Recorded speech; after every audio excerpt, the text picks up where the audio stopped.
The crowd behind him was murmuring now, a mix of confusion and concern rippling through the gathered supporters. Some were reaching for their phones, recording this unexpected moment of vulnerability from their typically unflappable leader. Sarah Farr's The Weight of Truth. The Alabama sun beat down mercilessly on the small town of Millbrook, casting long shadows across the cracked sidewalks of Main Street. Sarah Martinez wiped the sweat from her brow as she adjusted the microphone clipped to her blazer.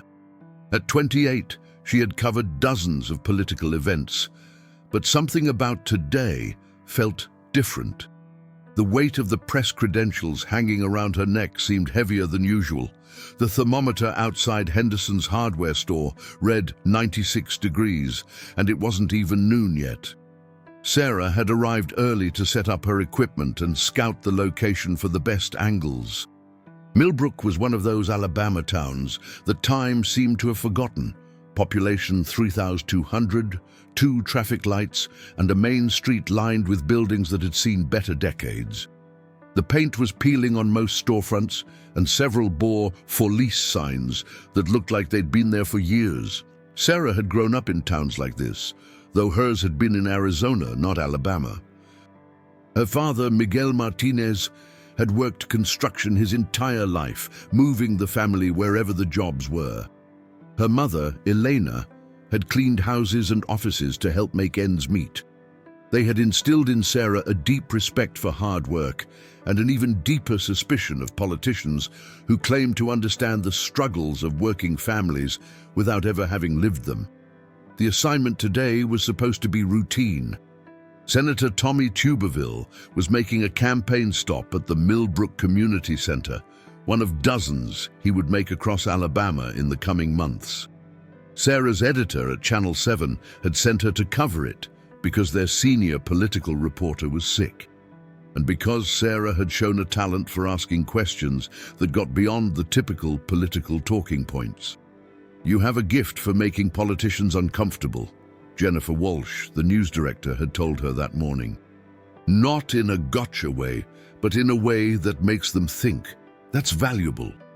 Now, as Sarah watched the advance team setting up for the senator's arrival, she thought about the questions she wanted to ask. Tuberville had been making strong statements about Christian values in government, about the importance of faith in politics, about how America needed to return to its religious roots.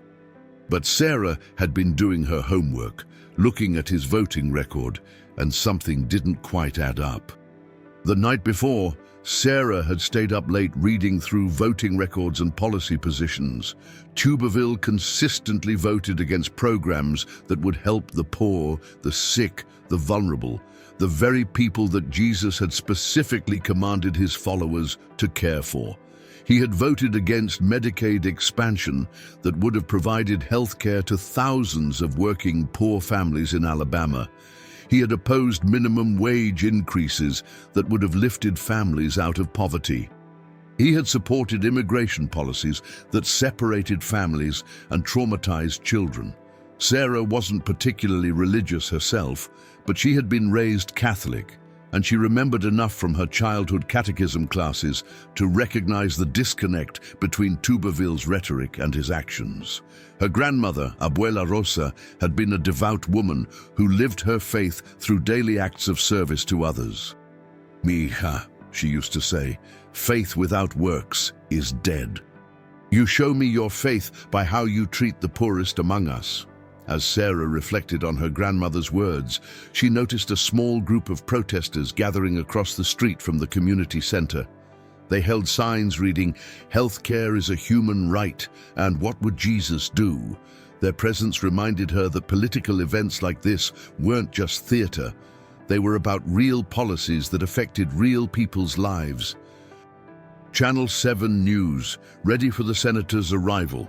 She spoke into her earpiece, watching as a black SUV pulled up to the community center. The building, with its faded red brick facade and American flag hanging limply in the still air, had seen better days, much like the town itself. The community center had been built in the 1960s with federal funding, part of the great society programs that had brought resources to small southern towns. Now it served as a polling place, a venue for high school graduations, and occasionally as a campaign stop for politicians seeking to connect with real Americans. The irony wasn't lost on Sarah that a man who had consistently voted against similar federal programs was now using such a building to campaign for re-election. Senator Tommy Tuberville stepped out of the vehicle, his silver hair perfectly styled despite the oppressive heat. At 70, he carried himself with the confidence of a man who had coached championship football teams and navigated the treacherous waters of Washington politics. His navy suit was impeccable, his smile practiced and ready. Behind him came his entourage, security detail, campaign staff, and local party officials eager to be seen with the powerful senator. Sarah had been covering politics for Channel 7 for 3 years now, ever since she'd graduated from journalism school at Auburn University. Her Mexican-American heritage had sometimes made her feel like an outsider in Alabama's political landscape, but she'd earned respect through her thorough research and fair reporting. She had a reputation for being tough but fair, for asking the questions that others might shy away from. Senator Tommy Tuberville stepped out of the vehicle, his silver hair perfectly styled despite the oppressive heat. At 70, he carried himself with the confidence of a man who had coached championship football teams and navigated the treacherous waters of Washington politics. His navy suit was impeccable, his smile practiced and ready. Sarah had been covering politics for Channel 7 for 3 years now, ever since she'd graduated from journalism school at Auburn University.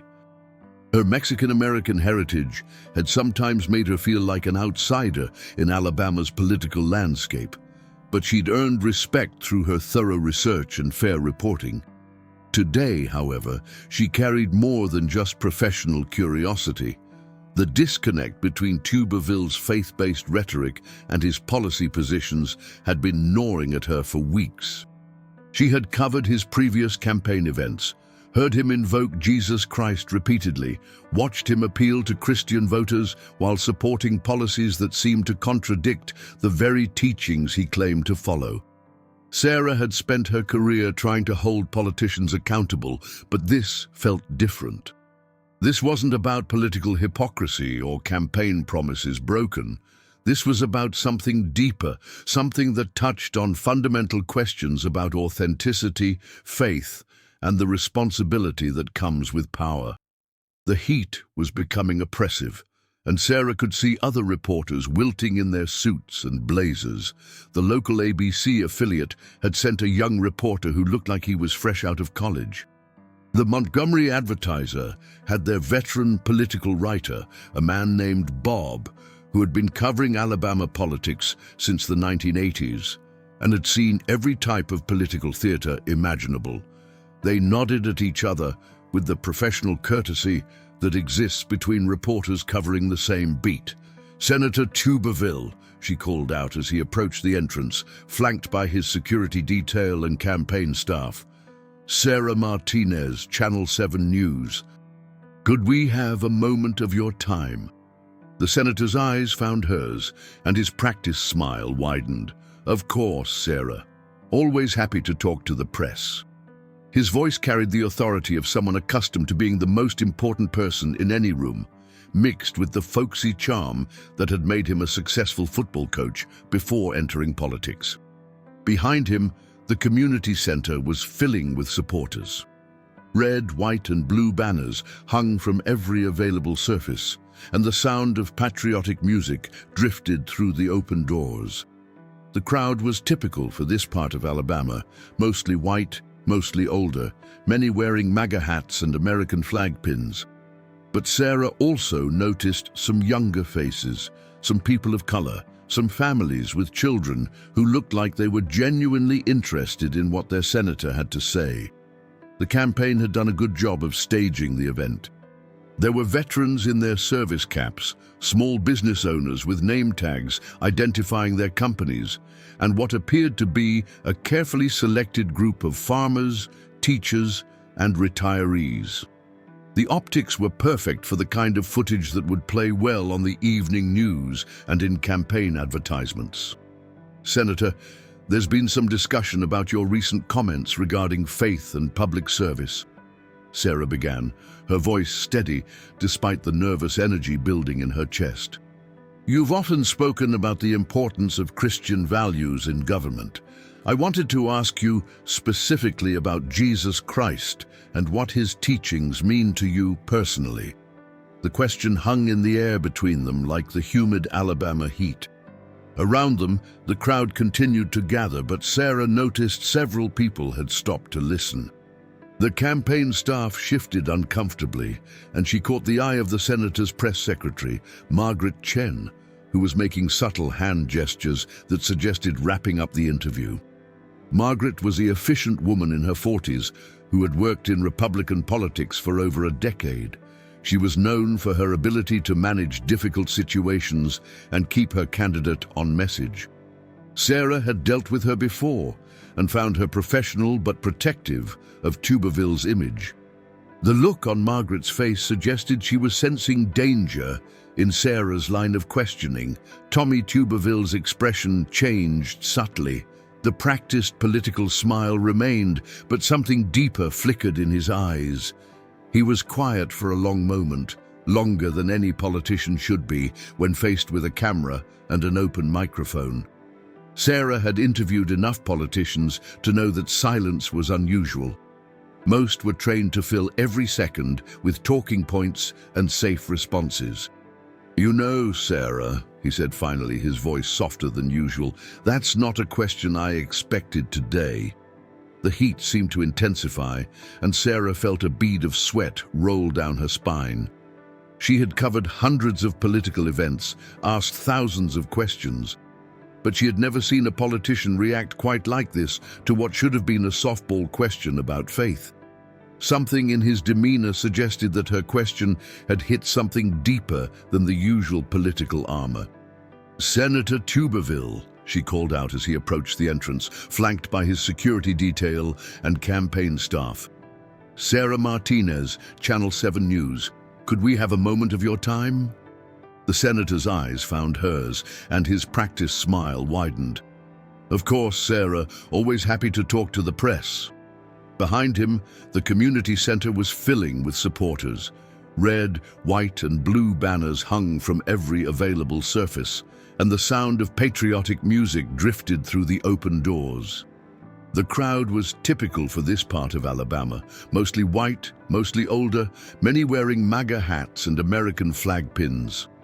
Senator, there's been some discussion about your recent comments regarding faith and public service, Sarah began, her voice steady despite the nervous energy building in her chest. You've often spoken about the importance of Christian values in government.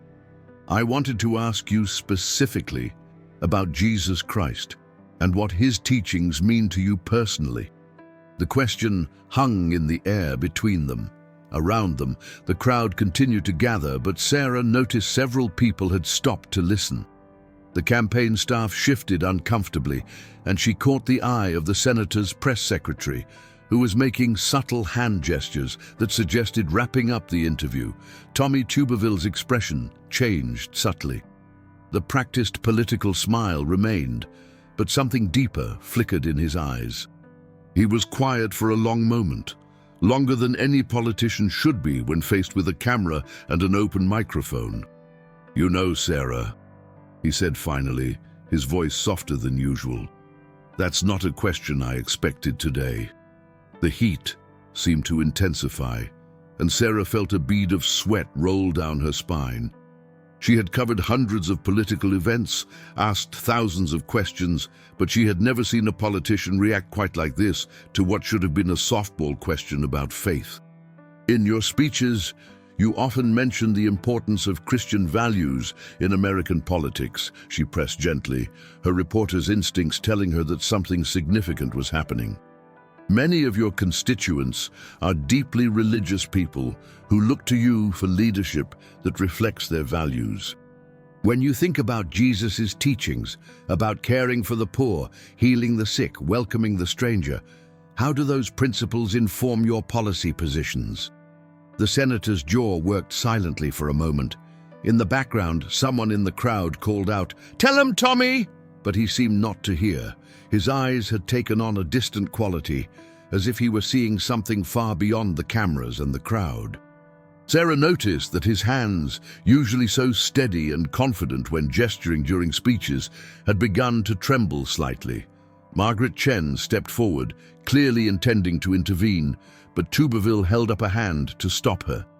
The gesture was subtle but firm, the kind of signal that came from years of being in charge, first on football sidelines and then in the corridors of power. He began, then stopped.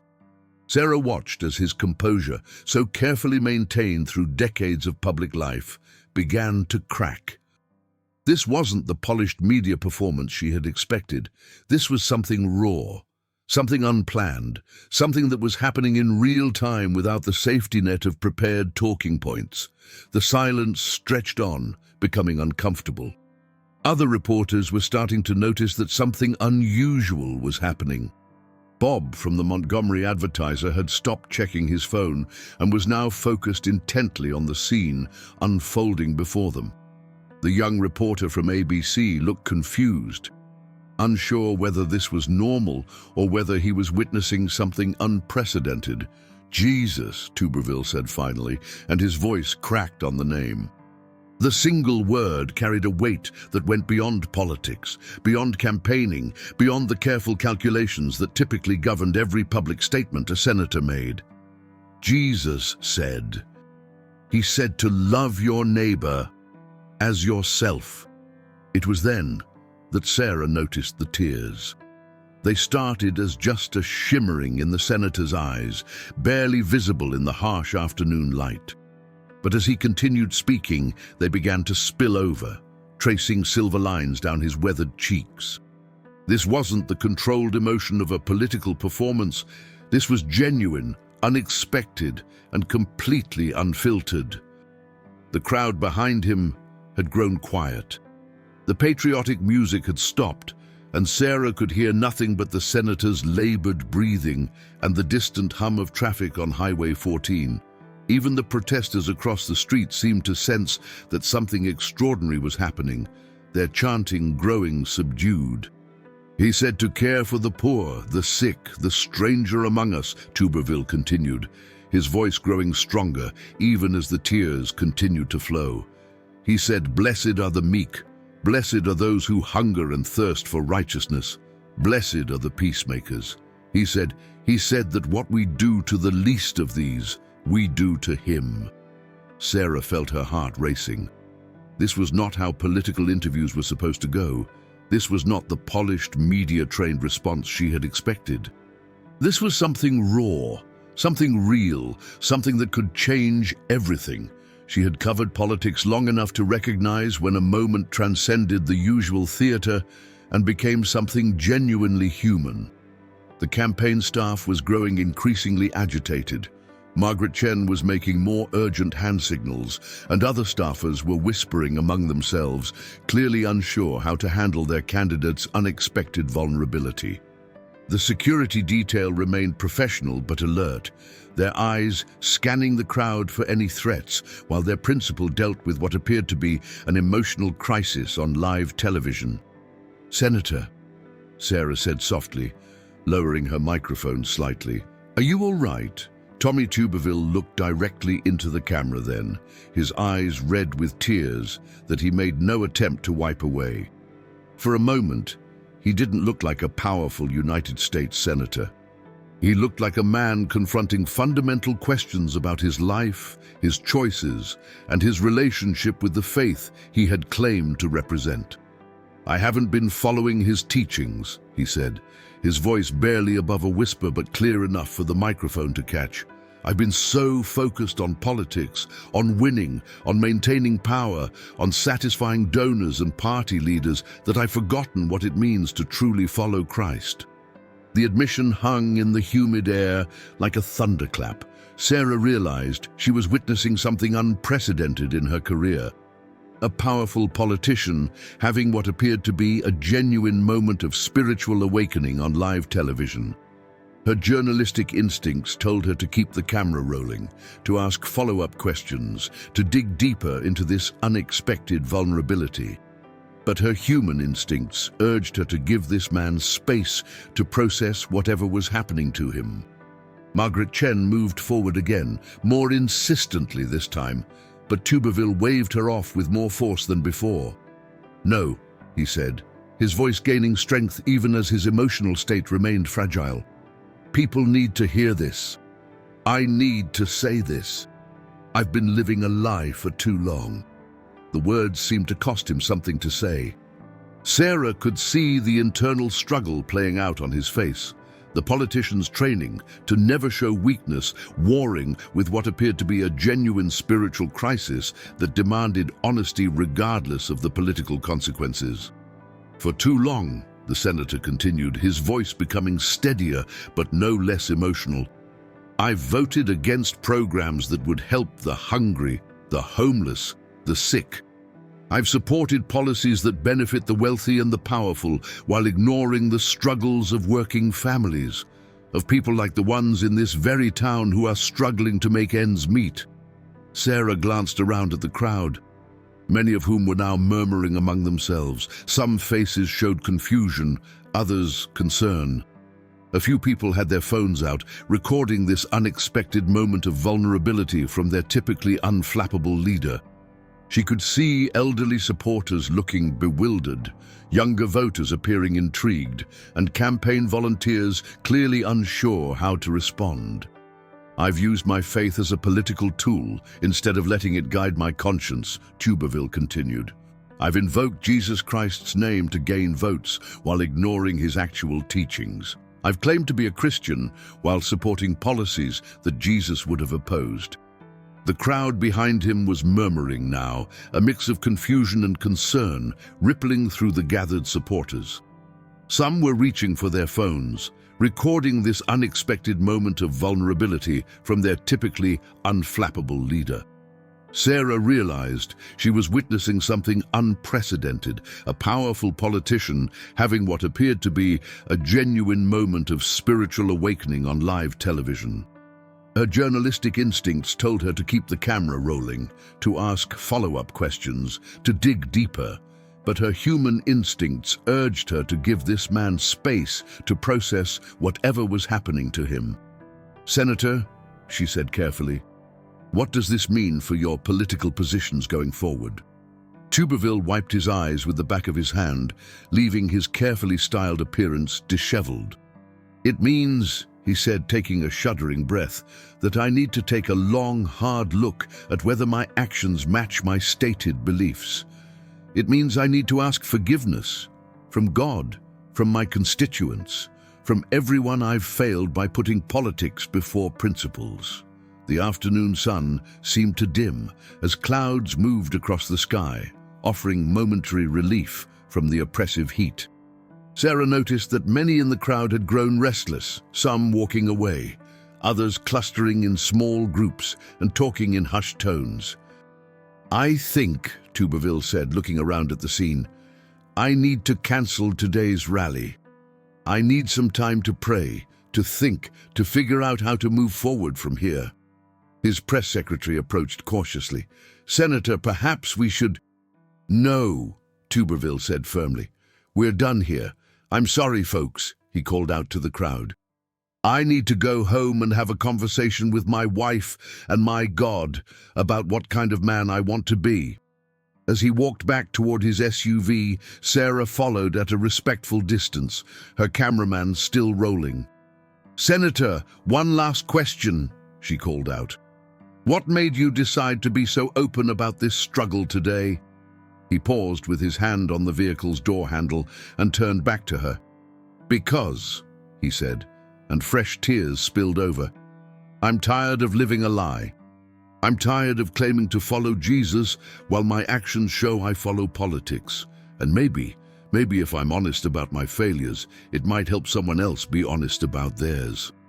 As the black SUV pulled away, leaving behind a confused crowd and a story that would dominate news cycles for days to come, Sarah stood in the Alabama heat, processing what she had just witnessed. She had come to ask a routine question about faith and politics.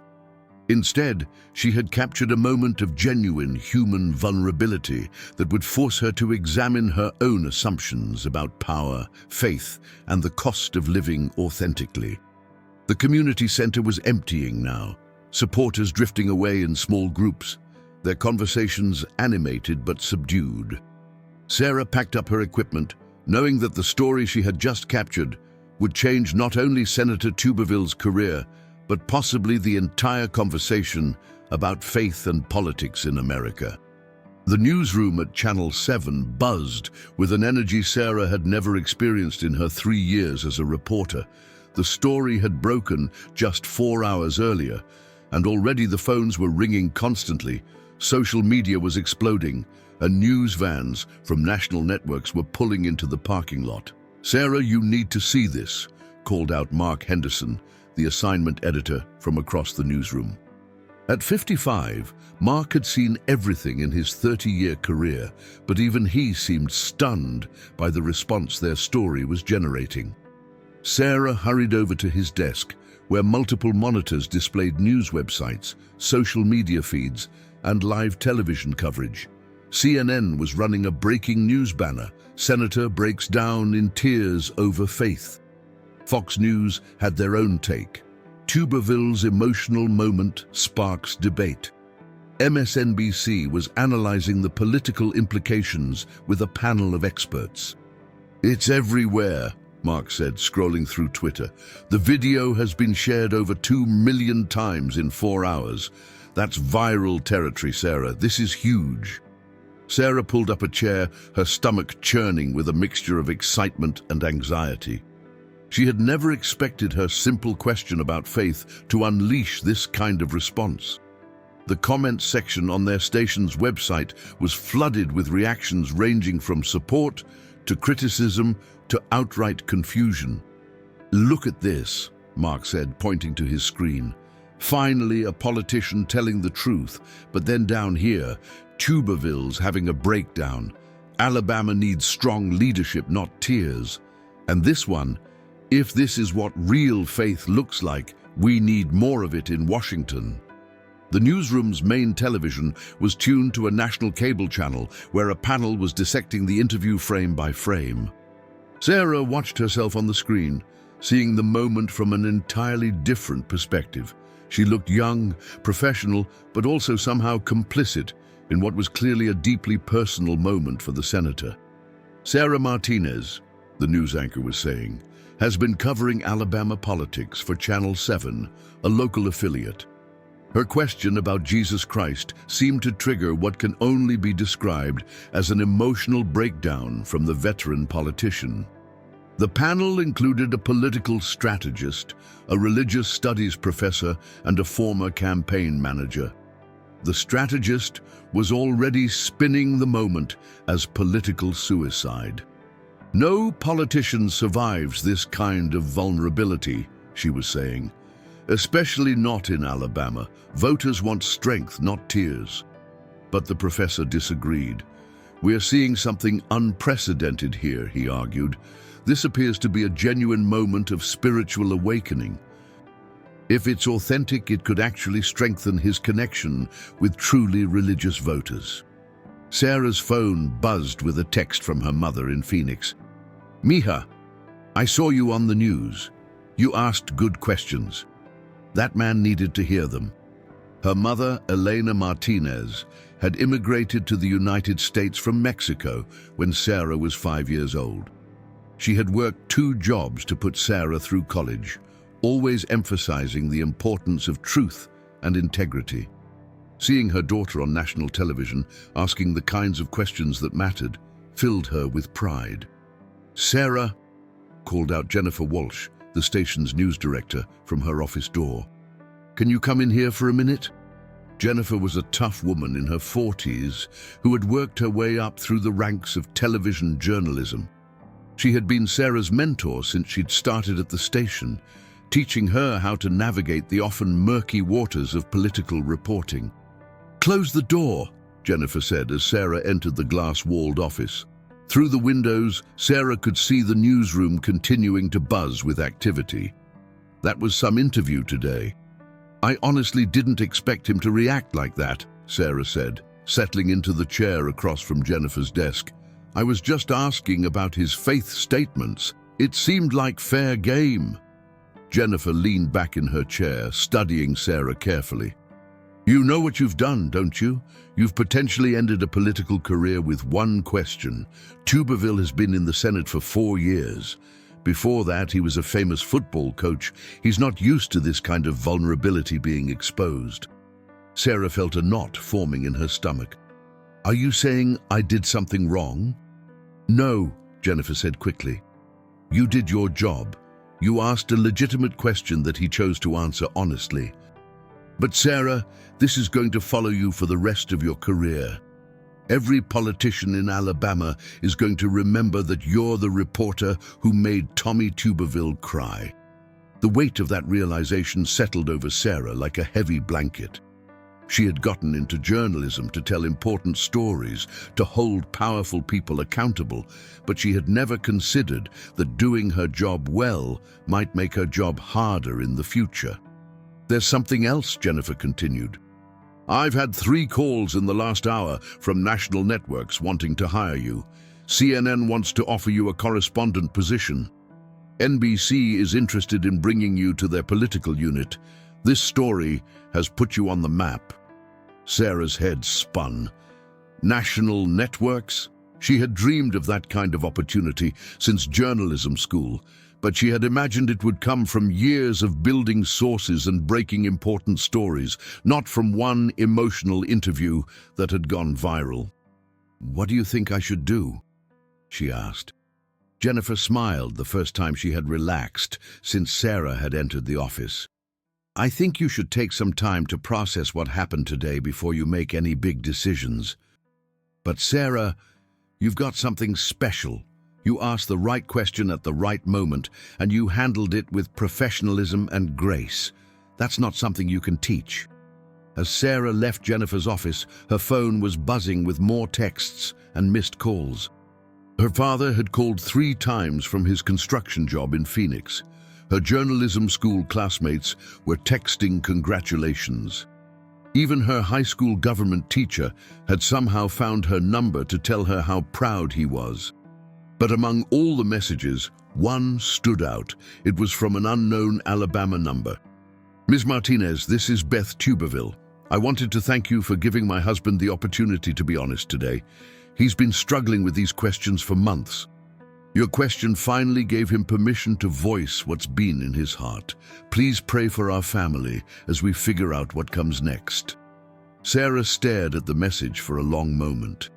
She had been so focused on the political and professional implications of the story that she hadn't fully considered the human cost. Behind the senator's public persona was a man grappling with fundamental questions about his faith and his purpose. Behind him was a family trying to navigate the aftermath of his very public vulnerability. She walked to the window overlooking the parking lot and saw that more news vans had arrived. Reporters from around the country were setting up for live broadcasts, using their station as a backdrop. The story was taking on a life of its own, and she was at the center of it whether she wanted to be or not. Her phone rang. The caller ID showed a number she didn't recognize, but the area code was Washington, D.C. "Sarah Martinez," she answered. "Ms. Martinez, this is David Chen from the Washington Post. I'm calling about your interview with Senator Tuberville today. We'd like to do a feature story about you and how you approached that interview. Would you have time for a conversation?" Sarah closed her eyes and leaned against the window. The Washington Post. 6 months ago, she was covering city council meetings and high school football games. Now the nation's paper of record wanted to interview her. Can I call you back?" she managed. "I'm still processing everything that's happened today." "Of course," David said. "But Sarah, Can I give you some advice? What you did today was real journalism. You asked the question that needed to be asked, and you let the story tell itself. Don't let anyone convince you that was anything other than excellent reporting. After hanging up, Sarah sat in the newsroom's break room with a cup of coffee that had grown cold while she wasn't paying attention. The afternoon was turning to evening, and the story was still gaining momentum. She pulled up social media on her phone and scrolled through the reactions. Some praised her for her professionalism. This is what journalism should be. Ask the hard questions and let the person respond. Others criticized her approach. She ambushed a good man with gotcha questions. Still others focused on Tuberville's response.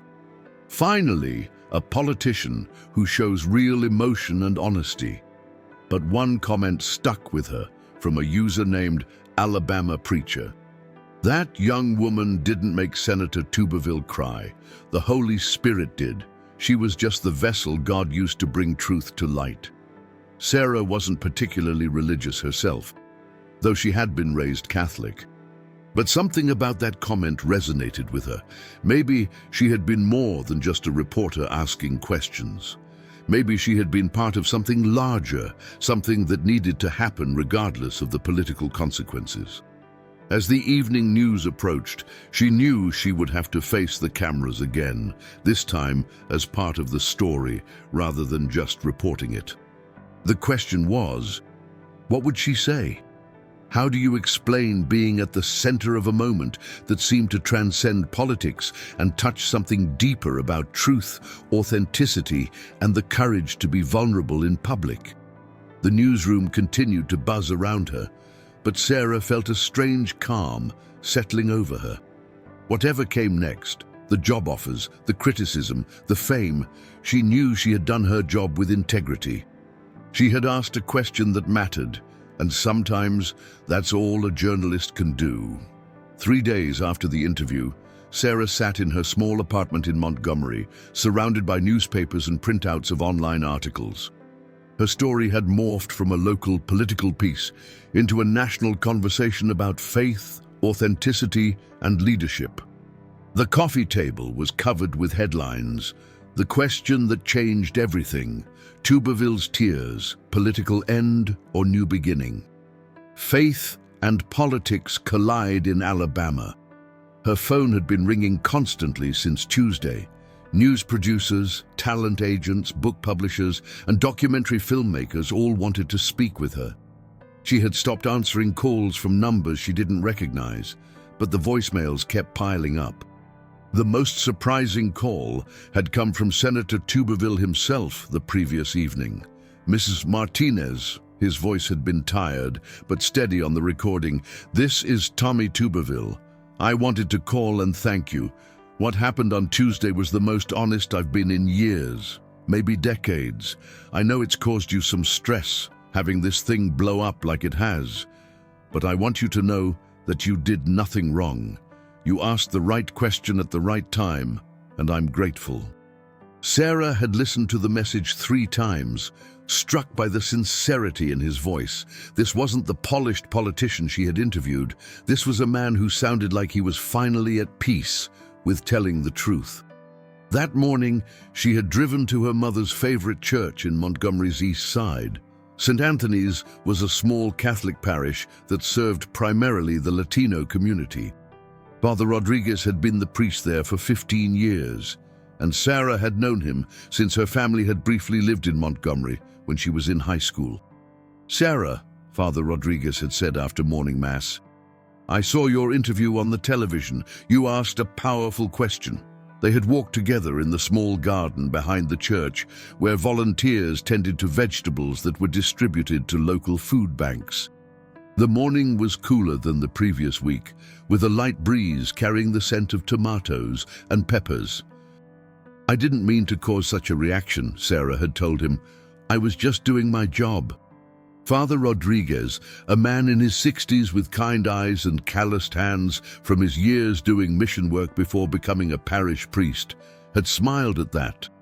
"Sometimes God uses our work in ways we don't expect," he said. Your question opened something in that man's heart. Whether that's good for his political career, I don't know, but it might be very good for his soul. Now, back in her apartment, Sarah was trying to decide what to do next. CNN had made a formal offer for a correspondent position based in Atlanta. The salary was triple what she made at Channel 7, and the opportunity to cover national politics was everything she had dreamed of since journalism school. But there was something that bothered her about the offer. The CNN executive who had called seemed more interested in her viral moment than in her actual reporting skills. "You've got that spark," he had said, "that ability to ask the question that breaks through the political BS. We need more of that." Sarah wasn't sure she wanted to be known as the reporter who made politicians cry. That seemed to reduce both her skills and Senator Tuberville's moment of vulnerability to a cheap trick. A gotcha moment rather than genuine journalism. Her laptop chimed with a new email, this one from an address she didn't recognize, tubtruth@agmail.com. The subject line read, "From Senator Tuberville's staff." Curious, she opened it. "Ms. Martinez, I'm writing on behalf of Senator Tuberville, who asked me to reach out to you. Since your interview on Tuesday, the senator has been in what he calls deep prayer and reflection. He's been meeting with religious leaders from across Alabama, trying to understand how to align his political positions with his stated faith. He would like to invite you to follow this journey if you're interested. Not for gotcha questions or political theater, but for honest journalism about what it looks like when someone tries to change their life in the public eye.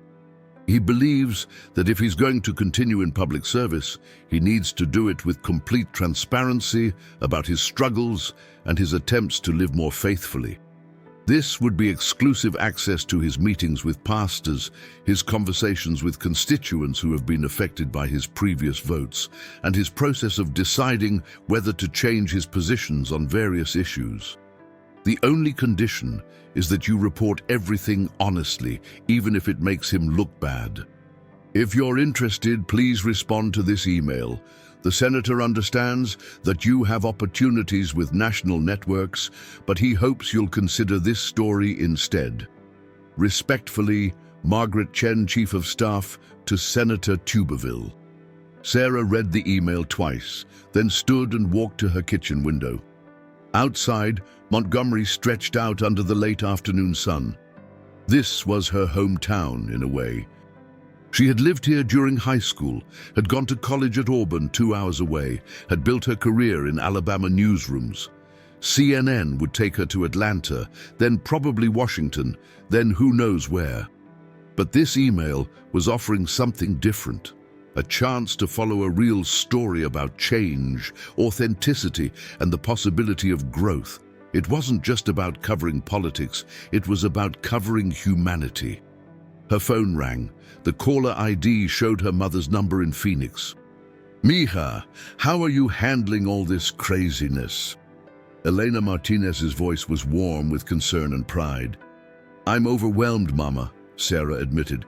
"CNN wants to hire me. Everyone wants to interview me, but I keep thinking about that moment when he started crying. It felt sacred somehow, and now everyone wants to turn it into entertainment." Elena was quiet for a moment. "You know, when you were little, you always asked the questions that made adults uncomfortable. At family dinners, you would ask your uncle why he said one thing but did another. You would ask your teachers why some kids got better opportunities than others. I used to worry that you would get in trouble for always pushing for the truth." Sarah smiled despite her stress. "You did worry about that." "Yes, but now I see that God gave you that gift for a reason. You ask the questions that need to be asked, not to hurt people, but to help them find the truth." Maybe this senator needed someone to ask him that question so he could finally be honest with himself. After hanging up with her mother, Sarah sat with the email still open on her laptop. Following Tuberville's journey would mean staying in Alabama, turning down the national opportunities, betting her career on a story that might not have a satisfying ending. Politicians claim to have spiritual awakenings all the time, usually right before elections. What if this was just elaborate damage control? But something in the tone of the email, something in the memory of the tears in Tuberville's eyes, told her this might be different. This might be a story worth telling, even if it didn't lead to CNN or the Washington Post. She thought about Father Rodriguez's words in the church garden. Sometimes God uses our work in ways we don't expect. Maybe asking that question on Tuesday wasn't the end of the story. Maybe it was the beginning. Sarah opened a reply to Margaret Chen's email. Ms. Chen, thank you for reaching out on behalf of Senator Tuberville. I'm interested in discussing this further. I believe in honest journalism about real human struggles. And if the senator is genuinely committed to transparency, I'd like to explore this story. I do have some conditions of my own, complete editorial independence. I report what I see and hear, regardless of how it reflects on the senator. Access to the people affected by his previous votes, not just religious leaders. The right to ask any question I deem relevant, including difficult ones about his past positions and votes. No campaign staff filtering or managing the interviews. If these terms are acceptable, I'd like to set up a meeting to discuss the details. Respectfully, Sarah Martinez, Channel 7 News. After sending the email, Sarah called Jennifer Walsh at the station. Jennifer, I know you said I should take time to think about the national offers, she began, but I think I want to stay in Alabama for a while longer. There might be more to this Tuberville story, and I want to see where it leads. Jennifer was quiet for a moment. Sarah, CNN doesn't make offers like that every day. Are you sure you want to pass on it? I'm not sure of anything right now, Sarah admitted. But I think there's a difference between being a reporter who got lucky with a viral moment and being a journalist who follows important stories to their conclusion. I want to be the second one. Well, Jennifer said, Channel 7 would be thrilled to keep you. And if this Tuberville thing turns into something bigger, we'll make sure you get the resources and support you need.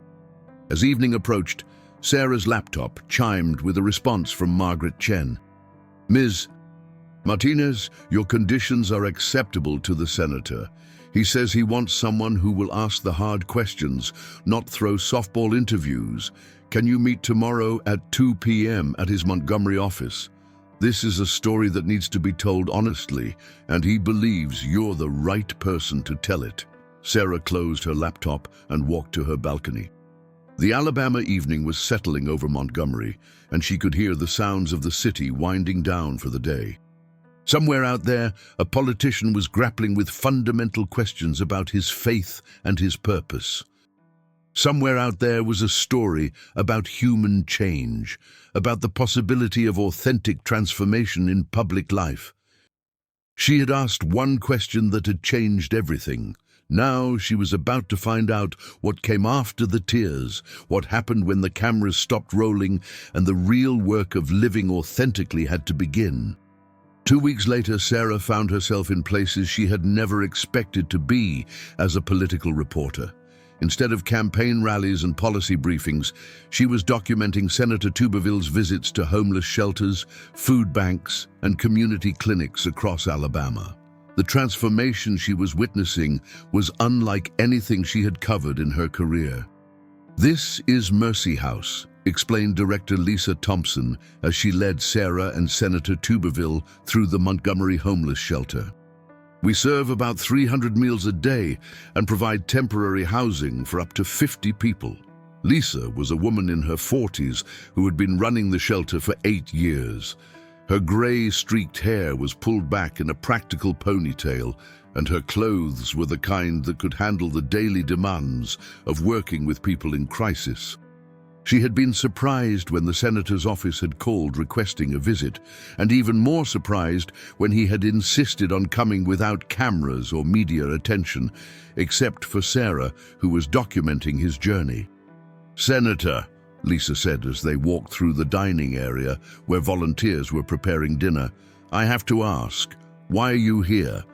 Politicians usually only visit places like this during election season, and usually with a lot more fanfare. Tuberville stopped walking and looked around the room. The shelter was clean but worn, filled with men and women of all ages. Some were families with children, others were elderly individuals who looked like they had been living rough for a long time. The smell was a mixture of industrial disinfectant and the lingering traces of poverty, unwashed clothes, desperation, and hope deferred. "Because," he said quietly, "I've been voting against funding for programs like this for 4 years, and I realized I'd never actually been to one. I've been making decisions about people's lives without understanding their reality." Sarah watched Lisa's expression change from polite skepticism to genuine surprise. This was not the answer she had expected. "What changed your mind?" Lisa asked. Tuberville looked at Sarah, then back at Lisa. "A reporter asked me what Jesus would do, and I realized I had no idea. I've been using his name to justify policies that he would probably oppose. I needed to see what that actually looks like in practice." Over the next hour, Sarah watched as the senator talked with residents of the shelter. Not photo-op conversations, but real discussions about their lives, their struggles, their needs. He listened to Maria, a single mother of 2 who had lost her job and her apartment in the same week. He talked with Robert, a Vietnam veteran whose untreated PTSD had led to addiction and homelessness. He sat with elderly Mrs. Johnson, whose social security check wasn't enough to cover both her medications and her rent. Sarah took notes, but found herself focusing more on the senator's face than his words. The political mask was completely gone. This was a man genuinely grappling with the human cost of abstract policy decisions. "Senator," Maria had asked, "why did you vote against increasing the minimum wage? I was working full-time and still couldn't afford my rent." Tuberville was quiet for a long moment. "Because I believed what people told me about it hurting small businesses, but I never talked to anyone who was actually trying to live on minimum wage. I'm sorry, I was wrong." After they left the shelter, Sarah and the senator sat in his car in the parking lot. He was quiet, staring out at the busy Montgomery Street where people hurried past, most of them unaware that their senator was sitting just a few feet away, having his world view systematically dismantled. "This is harder than I expected," he said finally. "What specifically?" Sarah asked, her recorder running. "Admitting I was wrong about so many things. Realizing that my votes had real consequences for real people. Understanding that I've been living in a bubble for so long that I forgot what regular people's lives are actually like." Over the following days, their journey continued. They visited a community health clinic where Dr. Patricia Williams showed them the impact of cuts to Medicaid funding. Patients were rationing medications, skipping necessary treatments, dying from preventable conditions because they couldn't afford care. "Senator, Dr. Williams said, we had a woman die last month from diabetic complications because she was rationing her insulin. She couldn't afford the copay increases that came with the insurance changes you supported. How do I explain to her children that their mother died because healthcare is treated as a commodity instead of a human right?" Sarah watched Tuberville's face crumple. This was the 3rd time she had seen him cry since that first interview, but each time felt different. The first had been shock at his own realization. These tears were grief for the consequences of his choices. "I didn't know," he said. "I mean, I knew it intellectually, but I didn't know." He paused, struggling with the words. "How many people have died because of my votes?" Dr. Williams' expression softened slightly. "I don't know, Senator, but what matters now is what you do with this knowledge." The most difficult visit came when they went to see the Hernandez family in rural Alabama. Carlos Hernandez had been deported 6 months earlier, leaving his wife Sophia and their 2 young children, both American citizens, struggling to survive on her part-time job at a local grocery store. Sophia met them at the door of her small mobile home, her face showing the exhaustion of someone carrying too much weight alone. Her English was accented but clear as she invited them in. "Senator Tuberville," she said, "you supported the policies that took my husband away. He was not a criminal. He worked construction, paid taxes with his tax ID number, coached our son's little league team. But your immigration votes helped make it easier to separate families like ours." 8-year-old Miguel sat at the kitchen table working on homework, while his little sister played with toys that looked like they had come from a thrift store. The mobile home was clean but sparse, with just the basic necessities. "How are you managing?" Tuberville asked. "We're not," Sophia said simply. "I work 20 hours a week because that's all I can get. We're behind on rent. The kids ask every day when Daddy's coming home, and I don't know what to tell them. Miguel's grades are suffering because he's angry and scared." Tuberville knelt down to Miguel's level. "What do you want to tell me, son?" Miguel looked up with eyes that held more pain than any 8-year-old should carry. "Why did you send my daddy away? He wasn't bad. He helped people. He loved us." Sarah watched as Tuberville struggled to find words. How do you explain immigration policy to a child who just wants his father back? How do you justify the abstract concept of border security to a family that has been torn apart? "I made a mistake," Tuberville said finally. "I voted for laws without thinking about families like yours. I'm sorry." "Sorry doesn't bring Daddy home," Miguel said, returning to his homework. Outside the mobile home, Tuberville sat on the steps and put his head in his hands.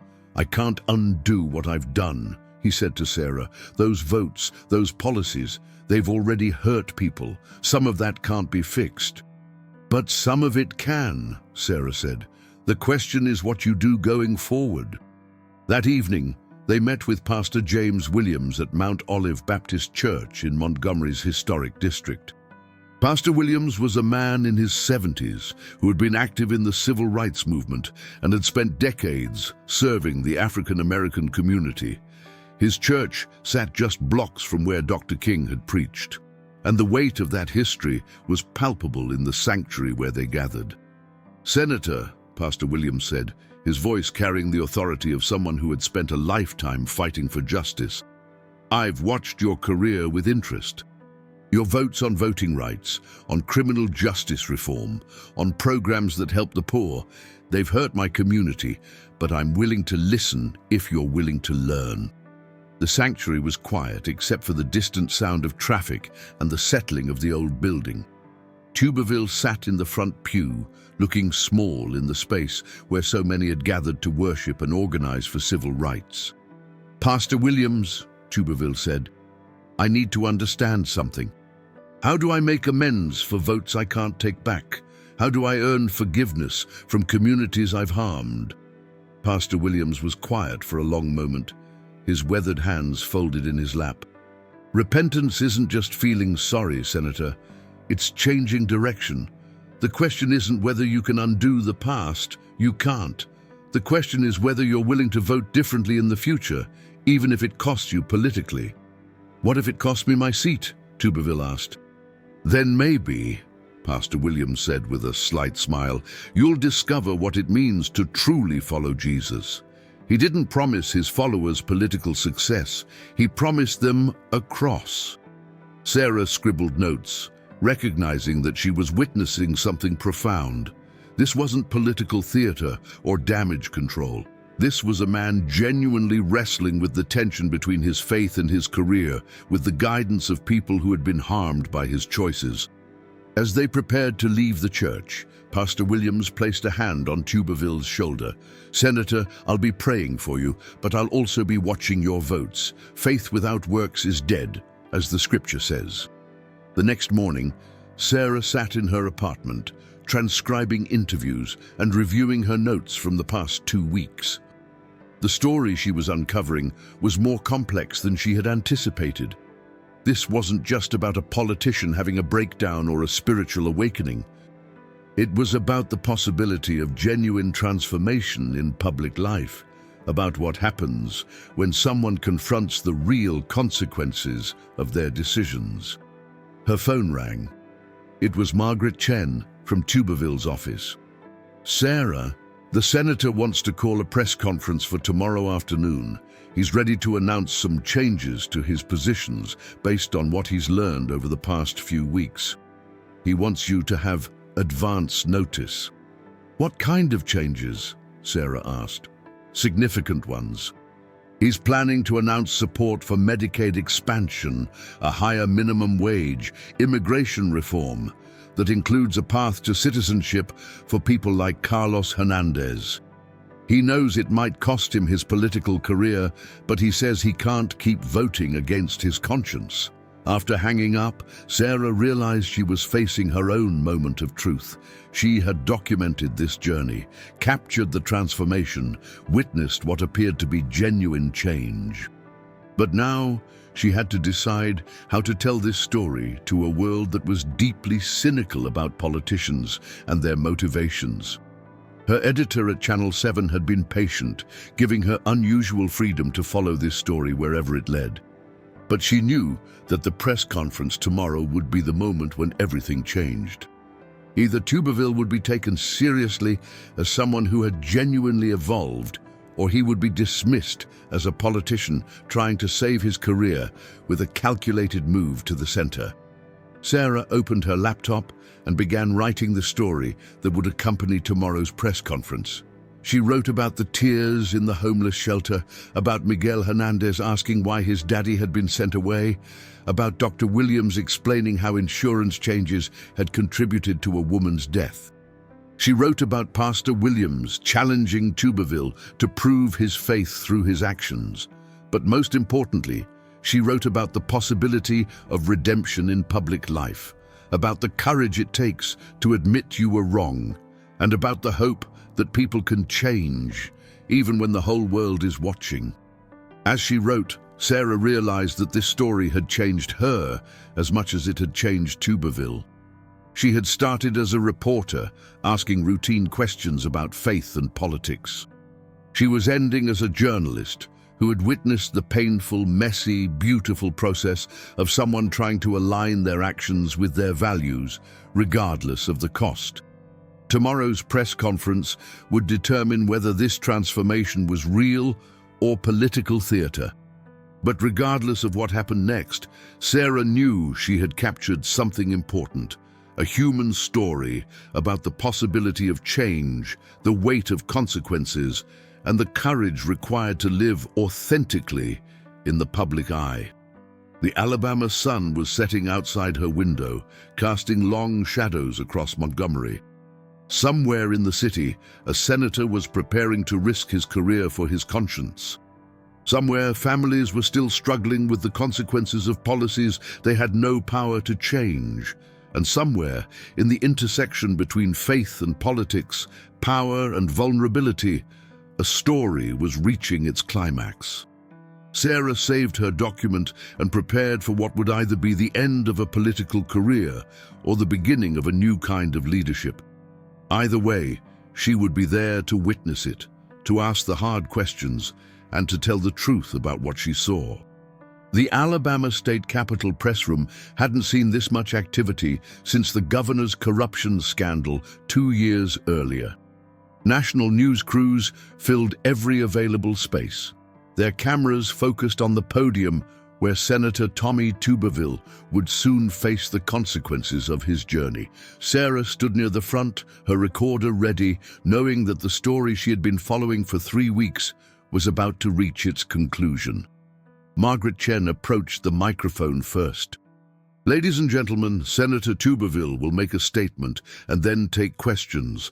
Please hold your questions until he's finished."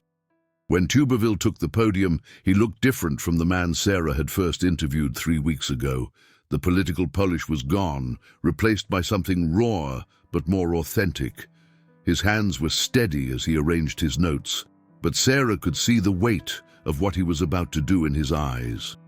"3 weeks ago," he began, "a reporter asked me a simple question about Jesus Christ and what his teachings mean for public service. That question started a journey that has fundamentally changed how I see my role as your senator. The room was unusually quiet for a political press conference. Even the most cynical reporters seemed to sense that something significant was happening. I have spent the past 3 weeks visiting homeless shelters, community health clinics, and families affected by my votes. I have listened to pastors, social workers, and citizens who have been harmed by policies I supported. What I learned has been painful, but necessary. Tuberville paused, looking directly into the cameras. I have been wrong about many things. My votes against Medicaid expansion have contributed to preventable deaths. My opposition to minimum wage increases has kept working families in poverty. My support for harsh immigration policies has separated families and traumatized children. Sarah watched the faces of the reporters around her. Some looked skeptical, others surprised. The national political correspondents were already calculating the implications for Republican politics in Alabama. Today, I am announcing changes to my positions that reflect what I have learned. Tuberville continued. I will support Medicaid expansion in Alabama. I will vote for federal minimum wage increases. I will co-sponsor comprehensive immigration reform that includes a path to citizenship for law-abiding immigrants who have built lives in our communities. The room erupted. Reporters shouted questions, cameras flashed, and Sarah could hear the rapid typing of journalists updating their stories in real time. This was political suicide in Alabama, and everyone knew it. I know these positions may cost me my seat, Tuberville said, raising his voice above the commotion. I know they contradict what I've said before and what many of my supporters expect. But I can no longer vote against my conscience. I can no longer claim to follow Jesus while supporting policies that harm the most vulnerable among us. When the senator finished his statement and opened the floor for questions, the first hand that went up belonged to James Morrison from Fox News. Senator, this seems like a dramatic reversal of everything you've stood for. How do we know this isn't just political calculation ahead of your re-election campaign? Tuberville looked at Morrison steadily. Because these positions make re-election less likely, not more likely. This isn't political calculation. This is trying to align my votes with my stated faith, regardless of the political consequences. Sarah raised her hand and was recognized. Senator, you've said you were wrong about many things. What do you say to families who were harmed by your previous votes? How do you make amends for policies that can't be undone?